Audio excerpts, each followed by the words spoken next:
पादपद्मत्रय तव प्रणामामि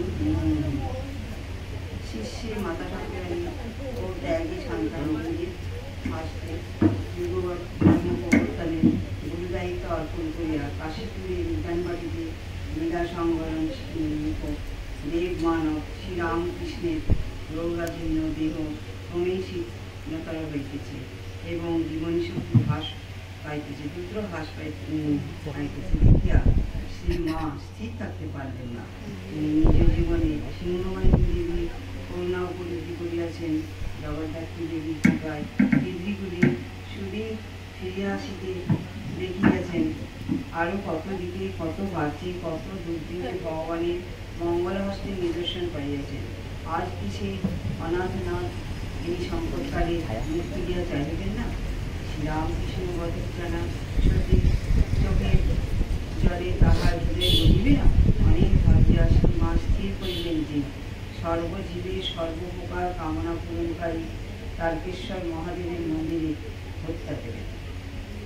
একবার অন্তত চেষ্টা করিয়া দেখিবেন বিধি পরিচালিত নিয়মিত চক্রের গতি পরিবর্তন হয় কিনা, ঈশ্বরের সংকল্প আর্তের ক্রন্দনে বিচলিত হয় কিনা। ঠাকুর 5 বছর পূর্বে তাহার মহাসমাধিকালের সূচক ঘটনাবলীর কথা বলিয়াছেন।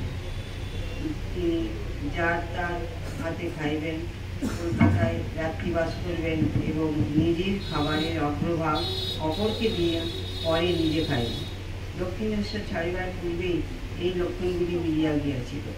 1885 খ্রিস্টাব্দে রথযাত্রা উপলক্ষে বলরাম ভবনে অবস্থানের পর দক্ষিণেশ্বরে ফিরিয়া তিনি শ্রীমাকে চতুর্থ তার একটি লক্ষণ বলিয়াছিলেন। যখন দেখবে অধিক লোক একে দেব জ্ঞানে মানবে, শ্রদ্ধা ভক্তি করবে, তখন জানবে এর অন্তর্ধ্যানের সময় হয়ে এসেছে। সেই লক্ষণও মিলিয়া গিয়াছে বললেই চলে। কাশীপুরে অবস্থিতিকালে শ্রীমা উহার আরও নিদর্শন পাইলেন। একবার ডান পায়ে ভক্ত খ্রিস্টান্নাদি লইয়া দক্ষিণেশ্বরে যাইয়া দেখিলেন ঠাকুর চিকিৎসার্থে কাশীপুরে চলিয়া গিয়াছেন। তখন তাহারা ঠাকুরের ছবির সামনেই ভোগ দিয়া প্রসাদ গ্রহণ করিলেন। এই সংবাদ পাইয়া ঠাকুর বলিয়াছিলেন, ও মা, কালীকে ভোগ নিবেদন না করে ছবিকে কেন দিলে? অকল্যাণ হইবে ভাবিয়া শ্রীমা প্রভৃতি সকলেই ভীত হইলেন। ইহা দেখিয়া ঠাকুর বললেন, ওগো, তোমরা কিছু ভেবো না, এরপর ঘরে ঘরে আমার পূজা হবে। মায়েরই বলছি, অপান্ত দীপ্তি।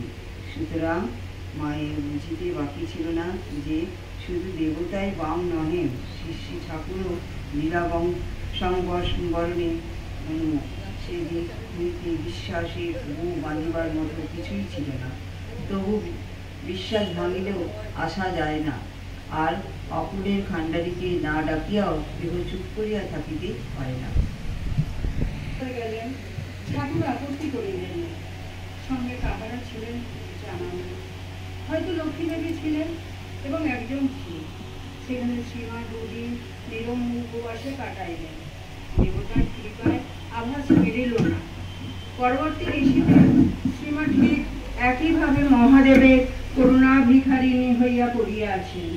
এমন সময় একটা শব্দ শুনিতে পাইলেন।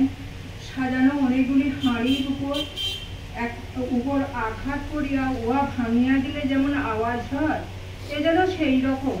ওই শব্দে জাগিয়া উঠিয়াই সহস্র শ্রীমায়ের মনে হইল, এ জগতে কে কার স্বামী? এ সংসারে কে কার?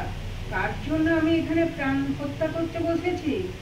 এ যেন রুদ্রের প্রলয় বিশ্বানের অস্ফুট নিনাদের মন হইতে মায়া অবস্থিত হইয়া সেখানে ফুটিয়া উঠিল অসীম বৈরাগ্যের হাস্য দীপ্তি। শ্রীমা শয্যা ছাড়িয়া উঠিয়া অন্ধকারে মন্দিরের পশ্চাতে হাতড়াইতে সানের জলের কুণ্ড পাইলেন এবং সেখান হইতে 1 বন্দুক জল লইয়া 2 দিনের পিপাসার শুষ্ক কণ্ঠ সিক্ত করিলেন। তখন প্রাণ একটু সুস্থ হইল। ভগ্ন মনোরথ হইয়া তিনি পরদিনই তারকেশ্বর ছাড়িয়া চলিলেন।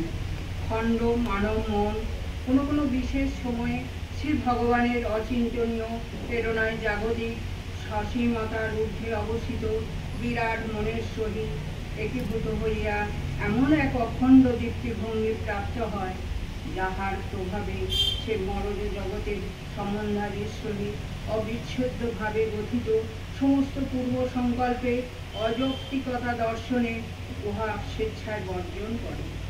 সমষ্টির মধ্যে ব্যষ্টির এই নিমজ্জনকে আমরা বৈরাগ্য নামে অভিহিত করি।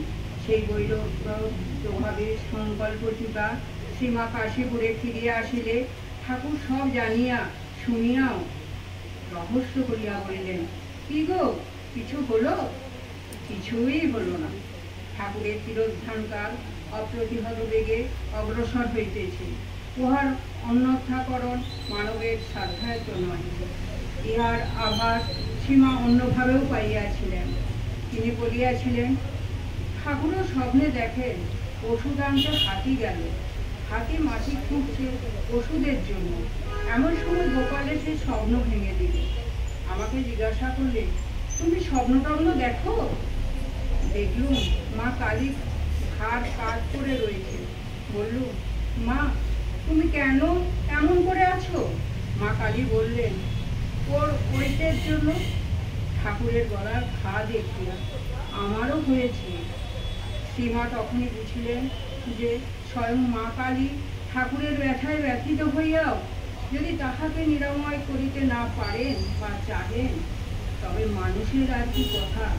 শুধু তাহাই নহে, শ্রী শ্রী ঠাকুরও তাহার রোগ যন্ত্রণার একটা সুগভীর তাৎপর্য দেখাইয়া শ্রীমায়ের মনকে ব্যক্তিগত শোক দুঃখের অতীত এক অনুপম করুণাভূমিতে উন্নীত করিলেন।